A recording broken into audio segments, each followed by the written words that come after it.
Style తో సరికొత్త designs తో ఎస్కేటీ గోల్డెన్ డైమండ్స్ ఈ జూలై 5న నల్లకండలో గొప్ప ప్రారంభం.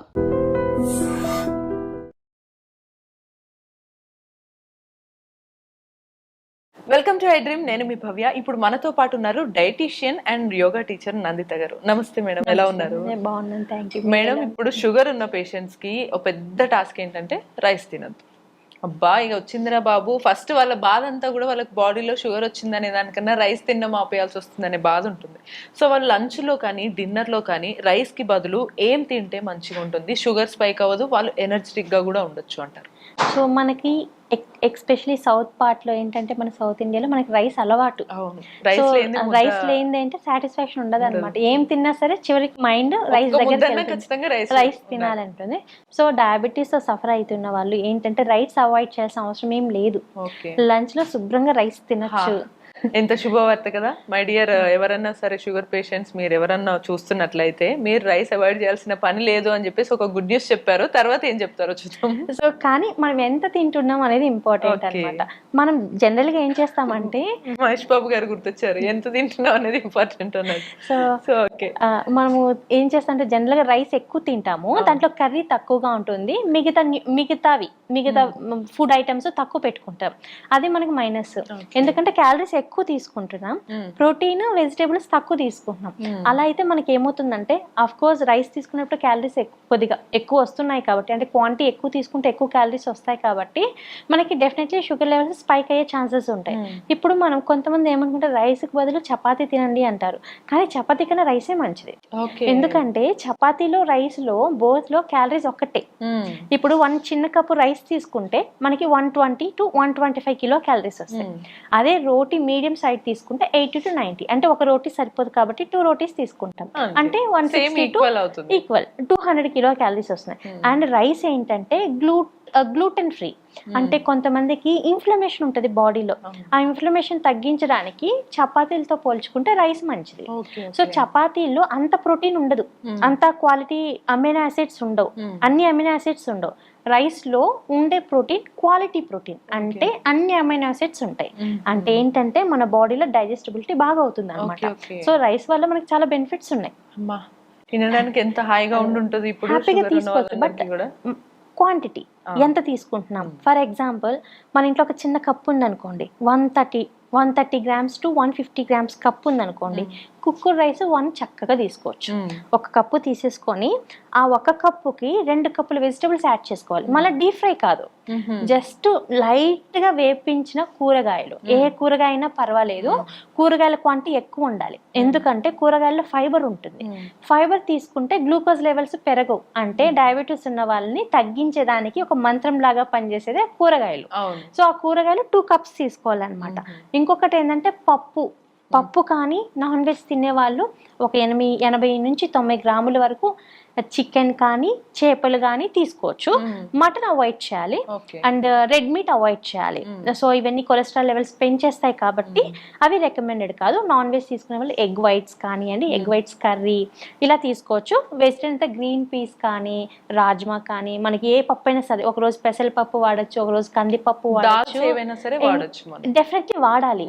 ఆ దాల్తో పాటు ఆకుకూరలు యాడ్ చేసుకున్నాం అనుకోండి, క్యాలరీస్ బాగా తగ్గుతాయి అండ్ మన బాడీలో న్యూట్రియంట్ అబ్జర్ప్షన్ పెరుగుతుంది. సో మన బాడీకి కావాల్సిన కాల్షియం వస్తుంది, పప్పులు అంటే ప్రోటీన్స్ వస్తాయి, ప్రోటీన్స్ వల్ల షుగర్ తగ్గుతుంది. సో అంటే చాలా మంది షుగర్ వచ్చిన తర్వాత ఇవేవి తినద్దేమో అనుకుని క్లారిటీ లేక మోస్ట్లీ బక్కగా అయిపోతారు పేషెంట్ లాగా. ఏంటో మొత్తం అయిపోవడానికి రీజన్ ఏంటంటే షుగర్ లెవెల్స్ ఎక్కువ అయిపోయినా సరే సన్నగా అయిపోతారు, వీక్ అయిపోతారు, మజిల్ లాస్ అయిపోతుంది. సో మజిల్ ఎలా వస్తుంది, ప్రోటీన్ తీసుకుంటేనే వస్తుంది అనమాట. సో ప్రోటీన్ తీసుకోవాలి. సో ఒక ప్లేట్లో మనం ఒక రైస్, ఇప్పుడు ఒక కప్పు రైస్, వెజిటేబుల్స్ వచ్చింది, పప్పు వచ్చింది, ఒక కప్పు పెరుగు డెఫినెట్లీ వాడాలి. పెరుగు వాడితే మనకి బోన్స్కి మంచిది, మంచి ప్రోటీన్ వస్తుంది. ప్లస్ మన గట్, అంటే మన ఇంటెస్టైన్ హెల్త్ని ఇంప్రూవ్ చేసే ప్రోబయోటిక్ పెరుగులో ఉంటుంది అనమాట. సో ఆ పెరుగు ఇవన్నీ తీసుకోవచ్చు. కావాలి అంటే స్వచ్ఛమైన, అంటే ఆర్గానిక్ ఆవు నెయ్యి 1 స్పూన్ వాడచ్చు. ఎందుకంటే ఆవు నెయ్యి వేడి వేడి అన్నంలో వేయడం వలన దాంట్లో ఉండే గ్లైసిమిక్ ఇండెక్స్, అంటే ఏంటంటే దాంట్లో ఉండే క్యాలరీస్ బాగా తగ్గుతాయి. ఓకే. అది ఇంకొకటి ఏంటంటే ఆ ఆవు నెయ్యి బయో అవైలబిలిటీ అంటే అబ్జర్ప్షన్ లెవెల్స్ చాలా ఫాస్ట్గా ఉంటాయి అనమాట. 96 to 97% మన బాడీలో డైజెస్ట్ అయిపోతుంది. ఓకే. ఓకే. డైజెస్టబిలిటీ చాలా ఎక్కువగా ఉంటుంది అనమాట. సో ద పవర్ ఆఫ్ ఆవు నెయ్యి స్వచ్ఛమైనది, బయట దొరికేది తెలీదు మనకు. సో ఎక్కడైనా మనకి లక్కీగా డైరెక్ట్ గా దొరికింది మనకి లక్కీగా దొరికిందంటే ఒక స్పూన్ వేసుకోవచ్చు చక్కగా. కానీ అది వేసుకున్నప్పుడు మనం నూనె ఎంత వాడుతున్నాం వంటల్లో అనేది ఇంపార్టెంట్ అనమాట. ఎందుకంటే వంటల్లో నూనె ఎక్కువగా వాడేసి ఇది కూడా ఎక్కువగా వాడేస్తే డెఫినెట్లీ కొలెస్ట్రాల్ పెరిగిపోతుంది అండ్ షుగర్ లెవెల్స్ పెరిగిపోతాయి. సో మన బాడీలో కొలెస్ట్రాల్ తగ్గాలి అన్నా, డయాబెటీస్, షుగర్, గ్లూకోజ్ లెవెల్స్ తగ్గాలి అన్నా, కంట్రోల్లో ఉండాలి అన్నా మనం తీసుకునే మీల్ అలా ఉండాలి. అలా వెల్ బ్యాలెన్స్డ్గా అంటే మన బాడీకి కావాల్సిన అన్ని న్యూట్రియంట్ ఒక ప్లేట్లో వచ్చేయాలి. దీనికి మనకు ఫ్యాన్సీ డైట్స్ అవసరం లేదు. మన ఇంట్లో దొరికేటివి మనం ఎలా వండుకోవాలి అని తెలిస్తే సరిపోతుంది అనమాట. ఇది యాడ్ చేసుకుంటే గ్లూకోజ్ లెవెల్స్ సక్సెస్ఫుల్గా మనం కంట్రోల్ చేసుకోవచ్చు. ఇక్కడ మంచి హ్యాపీ గుడ్ న్యూస్ చెప్పారు, రైస్ తినొచ్చు అని. అయితే కొంచెం ఇంకొంత డౌట్ రావచ్చు, మొహమాట పడవచ్చు అడగటానికి. కొంతమంది క్వాంటిటీ ఎక్కువ తినగలుగుతుంటారు అనమాట, బాగా ఆకలేసే వాళ్ళు ఉంటారు.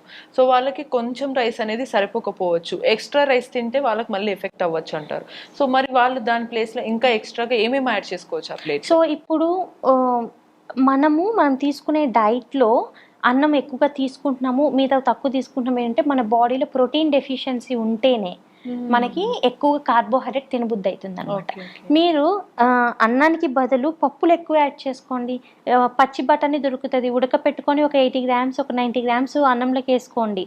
కిచడీ లాగా చేసుకొని మనం మూంగ్ దాల్ కిచడీ లాగా చేసుకొని దాంట్లో గ్రీన్ పీస్ వేసేసుకొని ఇలాన్నీ తీసుకుంటే అసలు ఆకలి రాదు, అంటే తగ్గుతుంది. ప్రోటీన్ వల్ల మనకి ఫుల్నెస్ వస్తుంది. ఫుల్నెస్ వల్ల ఆకలి లేదనమాట. ఆకలి ఎప్పుడు వేస్తుంది అంటే మనం తీసుకునే డైట్లో ప్రోటీన్ సరిగా తీసుకోకపోతే ఆకలి వేస్తుంది. సో రైస్ ఎక్కువగా తినే వాళ్ళు కూడా, ఎక్కువ క్వాంటిటీ తీసుకునే వాళ్ళు కూడా ఫస్ట్ క్వాంటిటీని మెయింటైన్ చేసుకోవాలి. ఆకలి బ్యాలెన్స్ చేసుకోవాలంటే ప్రోటీన్ తీసుకుంటే సెట్ అయిపోతుంది. సో మరి లంచ్ కి తిన్నాము, మళ్ళీ డిన్నర్ లో కూడా కొన్నిసార్లు నైట్ షుగర్ ఉన్న వాళ్ళు రైసే తినద్దు అని అవాయిడ్ చేస్తూ ఉంటారు చాలా మంది. ఏదో తింటే చపాతీ తింటారు, లేకపోతే చాలా మంది కొన్నిసార్లు స్కిప్ చేస్తూ ఉంటారు, నైట్ టిఫిన్స్ తింటారు. సో మరి అది వాళ్ళకి హెల్దీనేనా కాదా, మరి ఏం చేయొచ్చు? సో నైట్ లో టిఫిన్ తీసుకోవడం మంచిదేం కాదు. ఎందుకంటే టిఫిన్ అంటే ఇడ్లీ, దోశ ఇవే వస్తాయి, అదే ఉప్మా వస్తుంది. డెఫినెట్లీ దాంట్లో గ్లైసెమిక్ ఇండెక్స్ ఎక్కువగా ఉంటుంది, షుగర్ లెవెల్స్ పెరిగిపోతాయి. అలా కాదు, the best option for dinner millets. మనకి మన పెద్దవాళ్ళు ఎప్పుడు జొన్నలు తినేవాళ్ళు, సజ్జలు తినేవాళ్ళు, అంటే ఒక రాగులు తప్ప మిగతా అన్ని తినొచ్చు షుగర్ ఉన్న వాళ్ళు. ఎందుకంటే రాగులు కొంతమందికి గ్లూకోజ్ లెవెల్స్ పెరిగిపోతాయి అనమాట. అలా కాకుండా జొన్న సంగటి కానీ, జొన్నల అన్నం కానీ, సజ్జల అన్నం కానీ కిచిడీ లాగా చేసేసుకొని ఒక చిన్న కప్పు 130 to 150 grams వరకు తీసుకొని దాంట్లోకి ఒక 100 grams వెజిటేబుల్స్ యాడ్ చేసేసుకొని మళ్ళీ గ్రీన్ పీస్ కానీ, లేకపోతే కన్నా మూంగ్ దాల్ పెసరపప్పు లాగా కిచిడి లాగా చేసేసుకొని చక్కగా ఒక ఆకుకూర పెట్టుకొని చక్కగా తీసుకోవచ్చు. ఒక గ్లాస్ బటర్ మిల్క్ తీసుకోవచ్చు అన్నమాట. రోజు అన్నం తినేది అలవాటు ఉన్న వాళ్ళకి ఈ కిచిడి టైప్ ఏవో ఒక మిల్లెట్ వేసుకొని తినడం హాయిగా ఉంటుంది, ప్లస్ టేస్టీగా కూడా ఉంటుంది. ప్లస్ మనం నూనె కూడా తక్కువ వాడతాం కాబట్టి క్యాలరీస్ కూడా ఎక్కువగా రావు. సో అన్నానికి బదులు రాత్రిపూట చపాతీల కన్నా మిల్లెట్స్ బెటర్. సో మిల్లెట్స్ రోటీలా కూడా చేసుకోవచ్చు. జొన్న రొట్టెలు చేసుకుంటే తెలంగాణలో ఎక్కువ జొన్న రొట్టెలు బాగా చేసుకోవచ్చు. ఆ జొన్న రొట్టె లాగా బాగా చక్కగా చేసుకొని దాంట్లో కర్రీలు ఎక్కువ ఉండాలి. అదర్ ఏరియాస్ లో సంథింగ్ కొన్నిసార్లు జొన్న రొట్టెలు ఇవి తినలేని వాళ్ళకి మరి ఎలాంటి వాళ్ళు కిచిడి లాగా చేసేసుకోవచ్చు.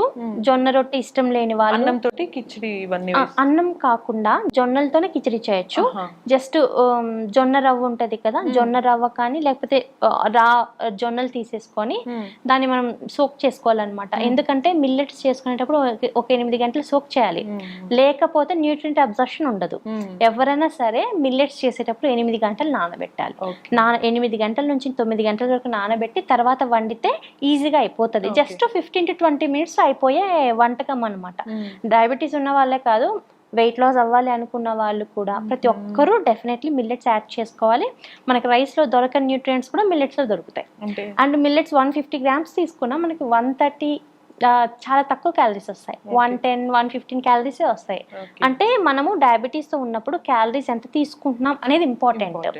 ఎక్కువ క్యాలరీస్ తీసుకుంటే గ్లూకోజ్గా కన్వర్ట్ అయిపోతుంది. ఎందుకంటే కార్బోహైడ్రేట్ గ్లూకోజ్ గా కన్వర్ట్ అయిపోతుంది కాబట్టి గ్లూకోజ్ లెవెల్స్ ఫ్లక్చువేట్ అవుతాయి. ఫ్లక్చువేట్ అయితే మళ్ళీ షుగర్ లెవెల్స్ అనేవి షుగర్ గ్లూకోజ్ అంటే షుగర్ పెరుగుతుంది తగ్గుతుంది. సో ఇది మనం తీసుకునే దాన్ని బట్టి ఉంది. సో మనం తీసుకునే దాంట్లో క్యాలరీస్ తక్కువ ఉన్నాయి అనుకోండి, కొద్దిగా ఎక్కువ తీసుకున్నా మనకి ప్రాబ్లం ఉంది. సింపుల్. అంటే జొన్నలు అంటే మీరు అన్నట్టు పొద్దున్నుంచి మార్నింగ్ లేవగానే ఎలాగో టిఫిన్ ఇవి చేసుకుంటున్నప్పుడే నానబెట్టుకొని నైట్ టైం కల్లా వాటిని మంచిగా మిక్సీ పట్టి.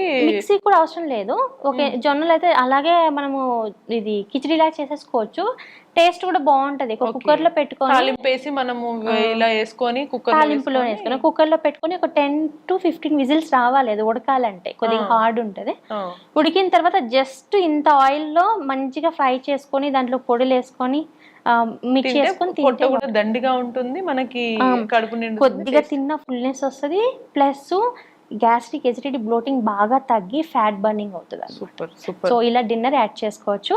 వెరీ సింపుల్, మన ఇంట్లోనే దొరుకుతాయి. కానీ మనం ఎంత తింటున్నాం, క్వాంటిటీ ఎంత తింటున్నాం అనేది ఇంపార్టెంట్. ఇంకా పీపుల్కి కొద్ది కన్ఫ్యూజన్ ఉంటే వాళ్ళకి దగ్గరలో హాస్పిటల్ ఉన్న డైటీషియన్ని కన్సల్ట్ అయితే ఒక ప్లాన్ రాసి ఇచ్చేస్తారు. ఇంత తినాలి ఇంత తినాలి ఇంత, అలా తిన్నా సరే డయాబెటీస్ హ్యాపీగా తగ్గించుకోవచ్చు. ఇంకో చివరి డౌట్ మేడం, కొన్నిసార్లు నైట్ టైమ్స్ లో కొంతమందికి పాలు తాగే అలవాటు ఉంటుంది, అవి తాగొచ్చా లేదా? పాలు ఒక చిన్న కప్పు తీసుకోవచ్చు, ఒక 100 ml వరకు తీసుకోవచ్చు. దాంట్లో పసుపు కూడా వేసుకోవచ్చు, మంచిగా నిద్ర కూడా వస్తుంది. షుగర్ బెల్లం అవాయిడ్ చేసి, బెల్లం షుగర్ అస్సలు అవాయిడ్ చేయాలి. ఎందుకంటే సింపుల్ షుగర్స్ అంటే ఈజీగా స్పైక్ అయిపోతాయి. అలా కాకుండా ఉత్త పాలల్లో కొద్దిగా పసుపు వేసుకొని, హనీ కూడా తీసుకోకూడదు, మొత్తం అవాయిడ్ చేయాలి. కొద్ది పాలల్లో పసుపు వేసుకుంటే ఇంకా మంచిగా నిద్ర వస్తుంది అనమాట. అలా తీసుకోవచ్చు. సో మీకు మంచి సూపర్ గుడ్ న్యూస్ ఇచ్చినట్టుగా హాయిగా రైస్ తినొచ్చు అని చెప్పారు షుగర్ ఉన్న పేషెంట్స్కి. సో రైస్తో పాటు ఇంకా ఏ ఐటమ్స్ తినొచ్చు నైట్ అనేది కూడా చెప్పారు కదా. ఇటువంటి మరిన్ని ఇన్ఫర్మేషన్స్ కోసం keep watching a dream. Sir, one life lesson what medicine has taught you. Whatever you can do without expecting. But I really believe మన పాజిటివ్ యాటిట్యూడ్ ఉంటేనే మనం ఏదైనా సాధించగలం. గట్ ని మనం కరెక్ట్ గా డీల్ చేసినట్లయితే అది మనకి పాజిటివ్ హార్మోన్స్ ని రిలీజ్ చేస్తుంది. షుగర్ వచ్చిన వాళ్ళ పరిస్థితి ఏంటి? పొట్ట దగ్గర పెరిగితే దాన్ని ఆండ్రాయిడ్ అంటారు, ఆండ్రాయిడ్ ఫోన్ కదా. అసలు థాట్స్ ఎందుకు వస్తాయి? బ్రెయిన్ డెడ్ అంటే దానికి ప్రపంచం అంతా కూడా కొన్ని నిర్దిష్టమైనటువంటి లక్షణాలు. మానసికంగా ధైర్యంగా ఉంటే క్యాన్సర్ జయించవచ్చు. You are a doctor for a cause sir, అంతే. వాళ్ళకి వచ్చిన ఆదాయం కాకుండా ఫ్రీ సర్వీస్ ఎంతమందికో చేస్తారు.